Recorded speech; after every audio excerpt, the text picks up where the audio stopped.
গতকাল রাত্রে যে ঘটনাটা ঘটলো না আমেরিকাতে, সেই ঘটনার জন্য গোটা বিশ্ব এই মুহূর্তে চমকে গেছে। যে ডোনাল্ড ট্রাম্পের সাথে এরকম হলো এবং আমেরিকার সাথে এরকম হচ্ছে। হ্যাঁ, আজ যে আর্টিকেলটা নিয়ে আমরা আলোচনা করব, সে আর্টিকেলটা মারাত্মক গুরুত্বপূর্ণ, কারণ সকলের উদ্দেশ্যে, কারণ গোটা বিশ্বকে নাড়িয়ে দিয়েছে এই আর্টিকেলটা। বিষয়টা কি হয়েছে, বিষয়টা আমি আপনাদের প্রথমে একটু সংক্ষেপে বলে দিই, তারপর আমরা এক্সপ্লেন করছি। তার আগে আমি বলি, প্লিজ সবাই চ্যানেলটাকে সাপোর্ট করবেন, কারণ অথেন্টিক ওয়েতে আমরা অ্যানালাইসিস করি এই চ্যানেলে, প্রত্যেকটা কারেন্ট অ্যাফেয়ার্সের টপিক তুলে। তো যদি আপনার মনে হয় যে সঠিক ইনফরমেশন দরকার, তাহলে আপনি ঠিক চ্যানেলেই এসেছেন, কারণ এটা আমাদের এডুকেশন চ্যানেল। দেখুন যে বিষয়টা ঘটেছে, বিষয়টা হচ্ছে ট্রাম্প যে খেলাটা খেলতে শুরু করেছিল না, শুধু ভারতের উদ্দেশ্য নয়, বিশ্বের প্রায় একসঙ্গে 21টা দেশের সাথে ট্রাম্প সেই খেলায় নিজেই ফেসে গেল। হ্যাঁ, যে গেমটা শুরু করেছিল সেই গেমে ট্রাম্প নিজেই ফেসে গেছে। গেমটা কি ছিল? ট্যারিফ নিয়ে। প্রত্যেকটা দেশের ওপর মারাত্মক লেভেলে ট্যারিফ চাপিয়ে দিয়েছিল ট্রাম্প। এবং প্রশ্ন হচ্ছে যে এই ট্যারিফের জন্য গতকাল দিনের বেলায় কি হয়েছে, ডোনাল্ড ট্রাম্পকে কোর্টে পর্যন্ত যেতে হচ্ছে। বিষয়টা কি, প্রত্যেকটা বিষয় আমরা আলোচনা করবো এবং প্রত্যেকটা বিষয় দেখব যে এই খেলায় কোর্ট পর্যন্ত চলে গেছে। যে ঝটকা ডোনাল্ড ট্রাম্প বিশ্বে বিভিন্ন দেশকে দিচ্ছিল, সঙ্গে আমার দেশ ভারতবর্ষকেও দিয়েছে, সেই খেলার জন্য ডোনাল্ড ট্রাম্পের যে পার্টি, সেই পার্টি মেম্বার আর ডোনাল্ড ট্রাম্পের এগেনস্টে, এবং সাথে সাথে পুরো আমেরিকা কিন্তু তার এগেনস্টে চলে যাচ্ছে, কারণ সাধারণ মানুষের কষ্ট হচ্ছে, আর সাধারণ মানুষের যদি কষ্ট হয় আওয়াজ তো উঠবেই ভাই। সেইটাই হয়েছে আমেরিকাতে। আমেরিকার সাধারণ মানুষের প্রশ্ন যে এই যে ডোনাল্ড ট্রাম্প এখন আমেরিকা প্রেসিডেন্ট আছে, সে আমাদের আগে নিয়ে যাওয়ার জায়গায় পিছিয়ে আনছে না তো? কারণ আমেরিকাতে এখন একটা সাল ভীষণ গুরুত্বপূর্ণ হয়ে উঠেছে এবং প্রত্যেকটা মিডিয়া সেটা কভার করছে, 1929 সাল। কি আছে এই সালটার মধ্যে? আপনারাও বিভিন্ন চ্যানেলের নিউজ দেখছেন, তো বুঝতে পারছেন যে এই সালটার মধ্যে কি আছে। এই সালটার মধ্যে যে বিষয়টা লুকিয়ে আছে, 1929 সাল, এই সালটা প্রথমে হিস্ট্রি বলে দিই। এই সালে আমরা দেখতে পেয়েছি যে আমেরিকাতে ইকোনমিক্স মারাত্মক লেভেলে ডাউন হয়ে যায়, যার ফলে অভাব দেখা যায়। আপনি ভাববেন যে আমেরিকা এত স্ট্রং দেশ, তারপরও কিন্তু এরকম সিচুয়েশন। হ্যাঁ, আমেরিকাও কিন্তু একটা সময় গরিবী হালে কিন্তু ছিল। তাই আমেরিকার দেশের সাধারণ মানুষরা বলছে যে ডোনাল্ড ট্রাম্প আমাদের আগে নিয়ে যাওয়ার জায়গায় পিছিয়ে আনছে না তো? কারণ বিশ্বে এখন 21টা কান্ট্রিতে তিনি ট্যারিফ লাগিয়েছেন, তাহলে আমরা কি পিছিয়ে যাব না তো? সাধারণ মানুষ আওয়াজ তুলছে, ইকোনমিক্স ডাউন হয়ে যাচ্ছে। তো এই যে বিষয়টা ঘটেছে, এবার আসি আমাদের ভারতের অ্যাঙ্গেল থেকে। ডোনাল্ড ট্রাম্প দেখছে যে ভারত এবং রাশিয়া একে অপরের সাথে মারাত্মক লেভেলে বিজনেস করছে। যখন দুটো দেশ মারাত্মক লেভেলে বিজনেস করছে, তো এক দেশ কিনছে, এক দেশ কিনে অন্য দেশকে বিক্রি করছে, তো এখানে প্রফিট কে করছে? ভারত তেল কিনছে কার কাছ থেকে? রাশিয়ার কাছ থেকে। যখন ভারত রাশিয়ার কাছ থেকে তেল কিনছে, রাশিয়াকে একটা হিউজ অ্যামাউন্ট দিচ্ছে, যার ফলে রাশিয়ার কাছে হিউজ একটা টাকা আসছে, এবং সেটার ফলে রাশিয়া অস্ত্র কিনে ইউক্রেনের ওপর ঝামেলা করছে বা আক্রমণ করছে বা যুদ্ধ চালাচ্ছে। কারণ আমেরিকা, ডোনাল্ড ট্রাম্প এখন ছোট ভাইকে এখন না দেখলে হবে, এরকম ব্যাপার, কারণ ইউক্রেন তো আমেরিকার ছোট ভাই। ঠিক আছে, তো এই যে পুরো বিষয়টা আমরা দেখতে পাচ্ছেন, তো রাশিয়া এবং ইউক্রেনের যে যুদ্ধ চলছে, তো ডোনাল্ড ট্রাম্প সিংহাসনে ভোটে জয়লাভ করার আগে একটা কথা বলেছিল যে আমি যদি ভোটে জয়লাভ করে আমেরিকার দ্বিতীয়বারের মতো প্রেসিডেন্ট হই, তাহলে রাশিয়া এবং ইউক্রেনের যুদ্ধ আমি থামিয়ে দেব। শুধু রাশিয়া বা ইউক্রেনের যুদ্ধ নয়, আমি বিশ্বে এখন বড় বড় তাবো দেশের যুদ্ধে আছে, আমি এরকম 6টা যুদ্ধ থামাবো। তো ডোনাল্ড ট্রাম্প কিন্তু অনেকগুলো যুদ্ধ থামিয়েছে, সে কিন্তু নিজের ডিমান্ড করছে, এরকম 6টা যুদ্ধ সে থামিয়েছে। সেই 6টা যুদ্ধ কি, ডেসক্রিপশন বক্সে চলে যাবেন, আমি আর একটা ভিডিও করেছি, তার লিঙ্ক আমি দিয়ে দেবো। তো এই 6টা যুদ্ধের আমি থামাবো। তার মধ্যে রাশিয়া এবং ইউক্রেনের যুদ্ধ তিনি কিন্তু থামাতে পারেননি। আর যখন থামাতে পারেনি, ঠিক আছে, তখন ডোনাল্ড ট্রাম্প ঠিক করলো যে ভারতকে একটু চাপ দাও, কারণ ভারতের সঙ্গে তো রাশিয়া ভালো বন্ধুত্ব, তো ভারতকে চাপ দিলে ভারত এবং রাশিয়া, ঠিক আছে, ভারত রাশিয়াকে ফোন করুক, ফোন করে যুদ্ধ থামাতে বলুক। রাশিয়া কি করলো, যে এই বিষয়টা পাত্তাই দিল না। ভারত কি করলো, হঠাৎ এসব ব্যাপার, ঠিক আছে, ওদের প্রবলেম ওরা মিটিয়ে নেবে, ভাই আমার কম পয়সায় তেল পাচ্ছি, আমার এটাই কাজ, ঠিক আছে। পরিষ্কার কথা, আমাকে যদি ধরুন কেউ 100 টাকায় এই পেনটা দেয়, আর same company same branded pen যদি আমাকে কেউ 40 টাকা দেয়, আমি তার কাছ থেকেই নেব। That is business policy. এইটাই ঘটনাটা ঘটেছে। এবং রাশিয়া এবং ভারত যেহেতু বিজনেস করছে, এই জিনিসটা সহ্য করতে পারছে না ট্রাম্প, একদমই সহ্য করতে পারছে না। আর মাঝখান থেকে হয়ে গেছে ট্রাম্পের নোবেল চাই। মানে ট্রাম্প যে এই যে বিশ্বের বিভিন্ন দেশে ট্যারিফ লাগাচ্ছে, এটা একটা দুটো কারণের জন্য নয়, একাধিক কারণ আছে। তার মাঝখানে নোবেল চাই, কারণ আমি শান্তি বার্তা দিচ্ছি, আমি যুদ্ধ থামিয়েছি, শান্তি চাই, এই যে নোবেল ওনার কিন্তু চাই। ভাই ঠিক আছে ভাই, ট্রাম্প বাবু নোবেল নিও, ঠিক আছে। তো ওনার নোবেল চাই। যখন ট্রাম্প বাবু নোবেল জন্য ডিমান্ড করছে, নোবেলের জন্য, ঠিক সেই সময় আমরা দেখতে পাচ্ছি একটা বড় ঘটনা কিন্তু ঘটে উঠছে। কি ঘটনা? সেটা হচ্ছে যে এই যে ডোনাল্ড ট্রাম্প ভারত এবং বিশ্বের বিভিন্ন দেশের ওপর যে ট্যারিফ লাগাচ্ছে, সেই ট্যারিফের মাত্রা কিন্তু বেড়ে যাচ্ছে, বিশেষ করে ভারত এবং ব্রাজিলের ওপর। ডোনাল্ড ট্রাম্প, দেখুন বিশ্বে এখন তিনটে বড় বড় শক্তিশালী দেশ, এক চায়না, আমেরিকা এবং রাশিয়া। ডোনাল্ড ট্রাম্প রাশিয়াকে সে তার শত্রু মনে করে, চায়নাকে সে তার শত্রু মনে করে না, কারণ চায়নাকে কম্পিটিটর মনে করে। কারণ চায়নার ইকোনমি আপডেট হচ্ছে, দিনের পর দিন বাড়ছে। রাশিয়া অস্ত্রের দিক থেকে, ডিফেন্সের দিক থেকে এবং ইকোনমিক দিক থেকে স্ট্রং, অতএব রাশিয়াকে আটকাতে হবে। কারণ ডোনাল্ড ট্রাম্প চাইছে সারা বিশ্বের মাথায় মুকুট আমি পরে থাকবো, বাকিরা সব আমার ছত্র ছায়ে থাকবে। ভাই এসব দিন শেষ, আরে ভাই এসব দিন শেষ।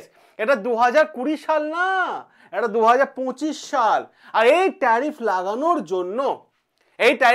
জন্য ভারতের সাথে, ঠিক আছে, বিশ্বে অনেকগুলো দেশে লাগিয়েছে, এবার আমরা আসি ভারতের পাটে।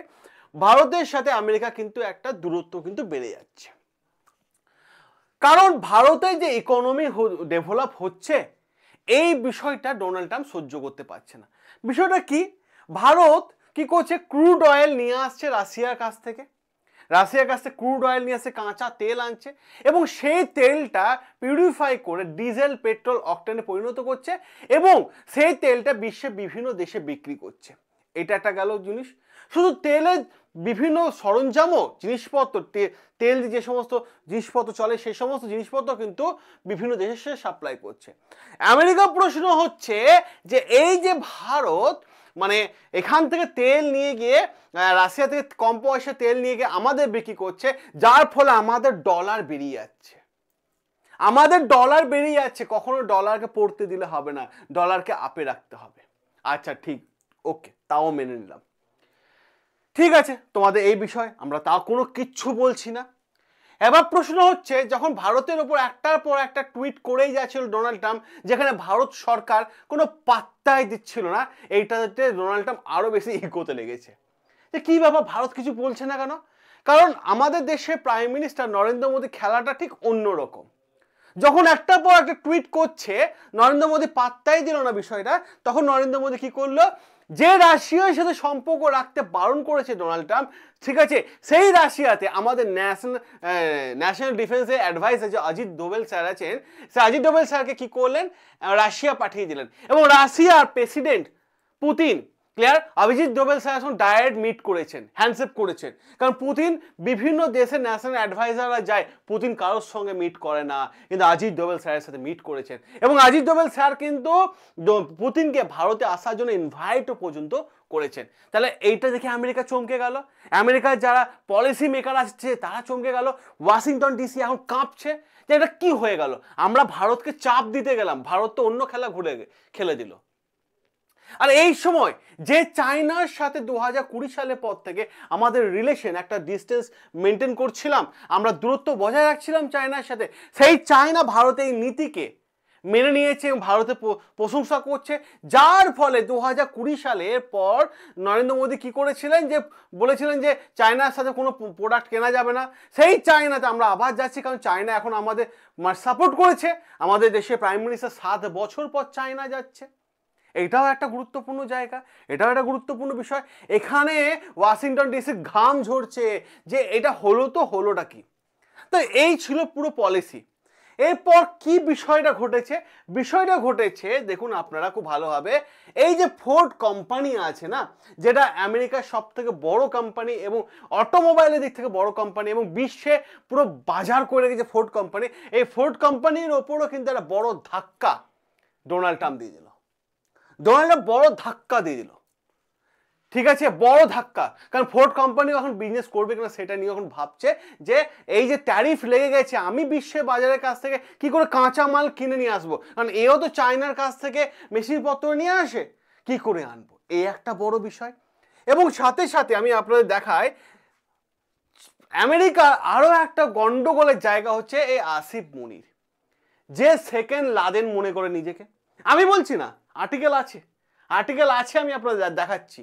সেকেন্ড লাদেন মনে করে, যখন আমেরিকা দেখছে কোনোভাবে ভারতকে জব্দ করা যাচ্ছে না, রাশিয়ার সঙ্গে বন্ধুত্ব করবে না, চলে গেল অজিত দোভাল স্যার, রাশিয়ার কাছ থেকে তেল কিনবে না, ভারত বলছে যে কম দেবেন তার কাছ থেকে তেল কিনবো, রাশিয়ার কাছে ডিফেন্স নেবে না, আমাদের F-16 নাও, বললো বললো না আমি সুকোই 35 নেবো রাশিয়ার কাছ থেকে। এ তো উল্টো হয়ে যাচ্ছে। যখন ডোনাল্ড ট্রাম্পের কথা কেউ শুনছে না, তখন ডোনাল্ড ট্রাম্প সিচুয়েশন ঘোরানোর জন্য ফিল্ডে নামিয়ে দিল কাকে, পাকিস্তানকে। পাকিস্তানকে ফিল্ডে নামিয়ে দিল। আসিফ মুনির পাকিস্তানের সেনাপ্রধান, বারবার ডোনাল্ড ট্রাম্পে ডাকছে, হ্যালো আসিফ ভাই চলে এসো বিরিয়ানি খাবো, চলে যাচ্ছে। তো এই আসিফ মুনির বারবার পাকিস্তানে যাচ্ছে, আমেরিকায় যাচ্ছে, ডোনাল্ড ট্রাম্পের সঙ্গে মিট করছে, এবং আসিফ মুনির একটার পর একটা টুইট করছে ভারতকে চাপে রাখার জন্য।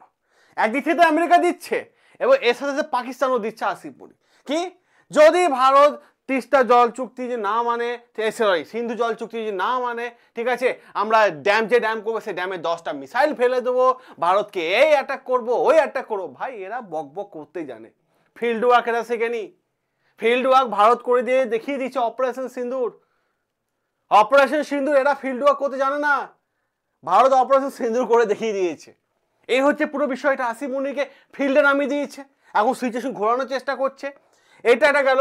এবার সাথে আপনি দেখুন বিলওয়াল ভুট্টো, ইনি আবার কি দাবি করছে, যে ভারত যদি জল না দেয়, ঠিক আছে, সিন্ধু চুক্তি যদি ব্রেক করে, আমরা মিসাইল দিয়ে ভেঙে দেবো, এই করে দেবো ওই করে দেবো, অ্যাটাক করবো, নানান কথা। আরে ভাই ভারত তো বলেনি তোমাদের জল দেবো না, সিন্ধু চুক্তি অনুসারে তো বলেনি জল দেবো না, জল দেবো, যতটা পার্সেন্টেজ লেখা আছে সিন্ধু চুক্তিতে ঠিক ততটা পাবে, তার 1 ফোঁটাও বেশি পাবে না। আর 1 ফোঁটা পাচ্ছে না বলে লাফালাফি শুরু, এদের লাফালাফি শুরু, এই একটা বড় ঘটনা, এদেরকেও নামিয়ে দিল আমেরিকা।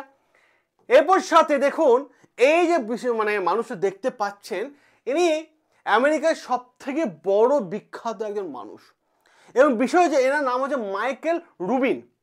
ইনি আমেরিকা সাংবাদিক সম্মেলন করে, ঠিক আছে, ANI কে রিপোর্ট, ঠিক আছে, ANI রিপোর্ট, ঠিক আছে, তো ANI কে সাংবাদিক সম্মেলন করে পরিষ্কারভাবে বলে দিয়েছেন এই মাইকেল রুবিন, কি বলেছেন, যে আমেরিকা যে কাজটা এখন ভারতের সাথে করলো, আর আমরা ভারতের সাথে সম্পর্ক বজায় রাখার জন্য 20 বছর ধরে চেষ্টা করে আসছি, ভারত আমেরিকা ভালো সম্পর্ক থাক, সেই সম্পর্কে 1 বালতি জল এনে ঢেলে দিল কে, ডোনাল্ড ট্রাম্প। ভারত আমেরিকার রিলেশন টোটালটাই নষ্ট হয়ে গেল। এতে ভারতের বাজারে যেমন ক্ষতি, আমেরিকা বাজারেও ক্ষতি। কারণটা কি, যে ভাই ডোনাল্ড ট্রাম্প বলেছে যে অ্যামাজন যে সমস্ত কোম্পানিগুলো আছে, গুলমার্ক, হেগো যে সমস্ত কোম্পানিগুলো আছে, তাদেরকে বলেছে যে ফেসবুক যে সমস্ত কোম্পানি আছে তাদেরকে বলেছে যে ভারতীয় ছেলেরা যারা কাজ করছে তাদেরকে এখান থেকে কাজ থেকে ছাড়িয়ে দাও, ছাড়িয়ে দাও। এই যে ডোনাল্ড ট্রাম্প এই যে নীতি, এই নীতিটাকে কিন্তু মাইকেল রুবিন কিন্তু প্রতিবাদ জানিয়েছে, এবং তিনি বলেছেন, শুধু মাইকেল রুবিন একা নয়, আমেরিকার মিডিয়া টোটালটাই কভার করছে, আমেরিকার হিউজ সংখ্যক একটা দল মানুষ তারা কিন্তু এই ডোনাল্ড ট্রাম্পের বিরুদ্ধে যাচ্ছে, যে তুমি এটা ভুল করছো, এটা করো না, ঠিক আছে। এবং সাথে সাথে আমরা দেখতে পাচ্ছি এই যে আসিফ মুনির, এই যে মানুষটা আপনারা দেখতে পাচ্ছেন, আসিফ মুনির, এই নিজেকে সেকেন্ড লাদেন মনে করছে, সেকেন্ড লাদেন মনে করছে এই লোকটা। আমি বলছি না, আর্টিকেলে এসেছে যে লাদেন যেমন চিন্তা ভাবনা ছিল, লাদেন যেমন মানে আমেরিকা যেমন একটা মানে লাদেনের মতো অস্ত্র করেছিল বা এরকম ধরনের কিছু ছিল, তো এই যে বিষয়টা ঠিক আছে, মাইকেল রুবিন বলছেন, ঠিক আছে। তো এই যে পুরো বিষয়টা আপনারা দেখতে পাচ্ছেন যে সেকেন্ড লাদেন তৈরি হচ্ছে আমেরিকা পাকিস্তানের মধ্যে, সেটা হচ্ছে আসিফ মনির। তার চিন্তা ভাবনা পুরো লাদেনের মতো মিলে যাচ্ছে, আমি বলছি না, এই যে দেখতে পাচ্ছেন আর্টিকেলে। এবার দেখুন যে বিষয়টা, এই যে ডোনাল্ড ট্রাম্প একের পর এক ট্যারিফ চাপিয়ে যাচ্ছে, এই ট্যারিফ চাপানোর ফলে কি হচ্ছে আমেরিকার বাজারে, তো ওদেরকেও তো যে জিনিসটা ধরুন আমরা টেক্সটাইলে ব্যবসা করতাম আমেরিকাতে, সব থেকে বেশি আমেরিকা টেক্সটাইল যেত ভারত থেকে, এটা অস্বীকার করার কোনো জায়গা নেই, জামা কাপড়, ঠিক আছে। এবার যখন ভারত সব থেকে বেশি টেক্সটাইলে ব্যবসা করত, এবং এখানে ব্যবসা আমরা ধরুন এই টি শার্টটা মনে করুন আমি ভারতীয় পয়সায় 2000 টাকায় আমেরিকাকে বিক্রি করলাম, ঠিক আছে, আমেরিকা সেটাকে 3000 টাকা বিক্রি করতো, ঠিক আছে। এবার থেকে আমেরিকা এটাকে 6000 টাকা বিক্রি করবে, কারণ কি 50% ট্যারিফ আমেরিকায় ওপর ভারতের মধ্যে লাগিয়ে দিয়েছে। তা আমিও তো লস করে বিক্রি করবো না, আর আমেরিকার লোকও তো লস করে কিনবে না, ঠিক আছে, ওরা তো ব্যবসা করছে। প্রবলেম কাজে হলো আমেরিকার সাধারণ মানুষদের, এই যে বললাম না শুরুতে, যে ট্যারিফে খেলা শুরু করেছিল ডোনাল্ড ট্রাম্প, সেই ট্যারিফে নিজেই ফেঁসে গেল। অপর দিক থেকে যদি দেখেন এই নাইকি, অ্যাডিডাস, এই যে সমস্ত কোম্পানিগুলো কিন্তু অ্যাডিডাসের ওপর মতো কোম্পানির ওপর, ঠিক আছে, 218 বিলিয়ন পেনাল্টি লাগিয়েছে ডোনাল্ড ট্রাম্প। আপনি ভাবছেন শুধু দেশের ওপর পেনাল্টি লাগিয়েছে, তাহলে ভুল ধারণা, বেশ কিছু প্রোডাক্টের ওপরও কিন্তু পেনাল্টি লাগিয়েছে। 5 to 7% ট্যারিফ লাগিয়েছে নাইকির ওপর আমেরিকা যদি নাইকি ব্যবসা করে। অ্যাডিডাসের ওপর পেনাল্টি লাগিয়ে দিয়েছে 218 মিলিয়ন। তাহলে ভাবুন ডোনাল্ড ট্রাম্প এখন কি করছে। এই লোকটা কি সত্যি মাথা ঠিক আছে? আমার এটাই প্রশ্ন এটাই, যার ফলে প্রবলেম হচ্ছে। এবং এই যে ডোনাল্ড ট্রাম্পকে আমেরিকা কোর্ট ডেকে পাঠিয়েছে যে ভাই এই যে আপনি ট্যারিফ লাগাচ্ছেন, এই ট্যারিফ লাগানো অধিকার কি আপনার আছে? সত্যি করে বলুন, মন থেকে বলুন, বুকে হাত রেখে বলুন, এই ট্যারিফ লাগানো অধিকার কি আপনার আছে? নেই, কারণ আপনি তো প্রেসিডেন্ট। ট্যারিফ লাগানোর অধিকার তো আছে মানে পার্লামেন্টে যারা আছে তাদের। তাহলে আপনি কোন উদ্দেশ্যে ট্যারিফ লাগিয়েছেন? তখন ডোনাল্ড ট্রাম্প বাবু আনসার দিচ্ছে। আনসারটা শুনুন, আজকে যদি আমি ট্যারিফ লাগাই তাহলে কোটি কোটি ডলার আমেরিকা থেকে বেরিয়ে যাবে না, এবং কোটি কোটি ডলার আমেরিকার মধ্যে ঢুকবে। আসল খেলা হচ্ছে ডলার। কেন? তার কারণ হচ্ছে দুটো গ্রুপ, একটা হচ্ছে ব্রিক্স গ্রুপ, ঠিক আছে, ব্রিক্স গ্রুপ, আর একটা হচ্ছে G7 গ্রুপ। ব্রিক্স গ্রুপের মধ্যে কে কে আছে? Brazil, Russia, India, China, South Africa, BRICS. আরো 10 টাকা রয়েছে।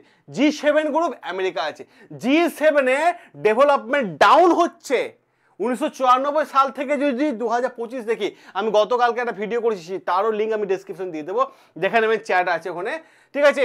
ব্রিক্সের যে মানে ডেভেলপমেন্ট নীতি ছিল সেটা আপ হচ্ছে, আর G7 যেখানে আমেরিকা আছে তার ডাউন হচ্ছে। ডলারকে ওরা কোনোভাবেই পড়তে দেবে না। আর এই জন্য জঘন্য খেলা আমেরিকা ভারতের ওপর খেলছে, যে এইদিকে চায়নাকেও কিছু বলবো না, এদিকে রাশিয়াকেও কিছু বলবো না, যা বলার আমি ভারতকে বলবো। আর ভারত তো পাত্তাই দিল না এই ব্যাপারগুলোকে নিয়ে, ঠিক আছে। এবার দেখুন যে বিষয়টা আমি আপনাদেরকে দেখাবো, সেই বিষয়টা কি, কুণাল গুপ্তা, ইনি একজন বিজনেসম্যান। ইনি বলছেন যে প্রত্যেক বছর 1500 কোটি, ঠিক আছে, আমরা বাইক এক্সপোর্ট করে থাকি আমেরিকাতে। এবার হয়তো আমাদের লস হবে ট্যারিফের জন্য, 1000 কোটি করব প্লাস, ঠিক আছে। কি বলছে?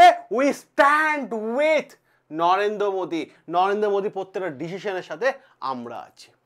সাথে আরো একটা টুইট আমি দেখিয়ে দিই।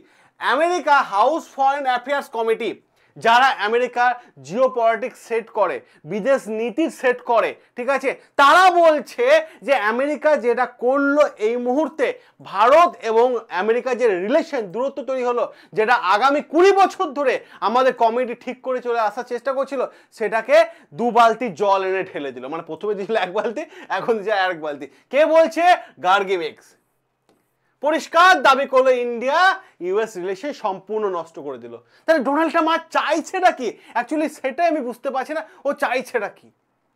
এতগুলো কারণকে নিয়ে এখন সামনে এসেছে, আর কিছু হচ্ছে না, পাকিস্তানকে সামনে পাঠিয়ে দিল, আসিফ মনিকে সামনে পাঠিয়ে দিল। এই হচ্ছে পুরো জঘন্য একটা খেলা। তা পুরো আর্টিকেলটা আমি আপনাদের সামনে এক্সপ্লেন করে দিলাম। যদি আপনাদের ভালো লেগে থাকে অতি অবশ্যই চ্যানেলটা সাবস্ক্রাইব করবেন। আর আপনাদের নিজস্ব মতামত কমেন্ট বক্সে কমেন্ট করে জানাবেন। সকলে ভালো থাকবেন, সুস্থ থাকবেন। দেখা হবে আপনাদের সাথে নতুন আরও একটা আর্টিকেলে।